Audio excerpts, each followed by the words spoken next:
Bugün Dünya Baxışda izləyəcəksiniz. Türkiyədə yeni fəlakət. Azərbaycan zəlzələ qurbanlarına yardım göstərən ilk ölkə oldu.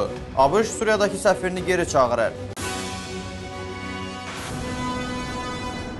Dünyaya Baxışda gündəlik xəbərləri sizə təqdim edirik. Amerikanın səsi, Washington. Türkiyə rəsmiləri Van vilayətində bazar günü 7,2 bal gücündə baş verən zəlzələ nəticəsində ölənlərin sayının 260, yaralananların sayının isə 1000 nəfərə çatdığını deyirlər. Zəlzələnin İranla sərhəddəki Erciş şəhərini dağıntılara məruz qoyduğu və ölənlərin sayının daha çox olacağı bildirilir.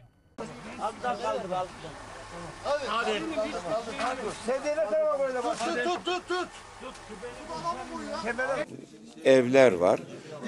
Evlerde de işte ikili, üçlü, beşli sağ veya kaybettiğimiz insanları aramaya devam ediyoruz.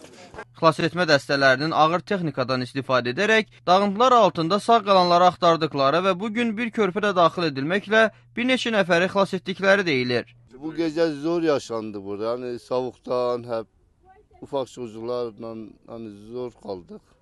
Hep soğuk. Hökumət zəlzələ nəticəsində 100-ə qədər binanın dağıldığını, bir neçə bölgədə suyun və işığın kəsildiyini bildirib. Birləşmiş Ştatlar və İsrail də daxil edilməklə bir sıra ölkələr Türkiyəyə yardım təklif edib. Azərbaycan isə zəlzələ qurbanlarına yardım göndərən ilk ölkə olub.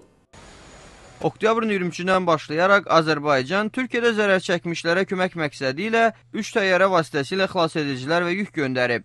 Hazırda zəlzələ zonasında Azərbaycanın 191 xilas edicisi və 20 nəfərlik xidmət personalı işləyir. Azərbaycan Fövqəladə Hallar Nazirliyinin məlumatına görə Nazirliyin 3 təyyarəsi fəlakət bölgəsinə 250 çadır, 3000 ədəd ədyal, 700 ədəd səhra yataq dəsti, 2000 ədəd yataq dəsti, 2000 ədəd səhra mətbəxi, ilkin tələbat əşyaları aparıb.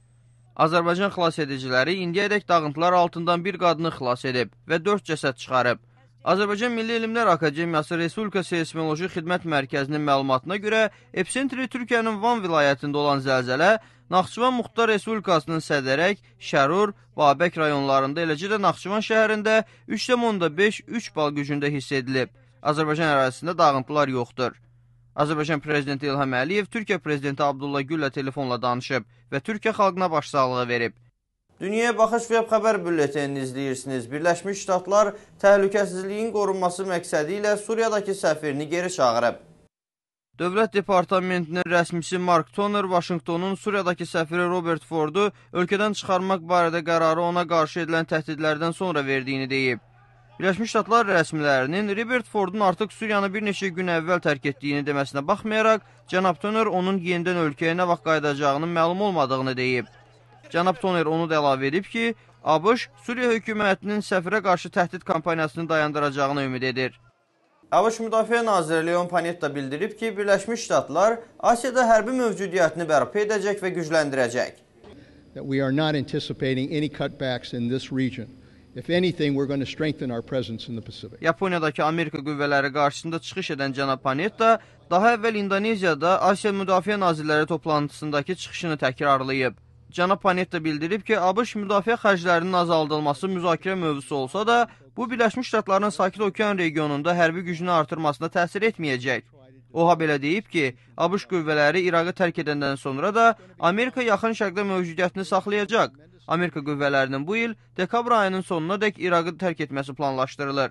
Dünyaya Baxışda son yenilikləri izlədiniz. Sizinlə mən Emil Quliyev idim. Etibarlı xəbərləri bizdə 3w.amerikanınsəsi.org-da izləyin. Sabah eyni vanda görüşənədək.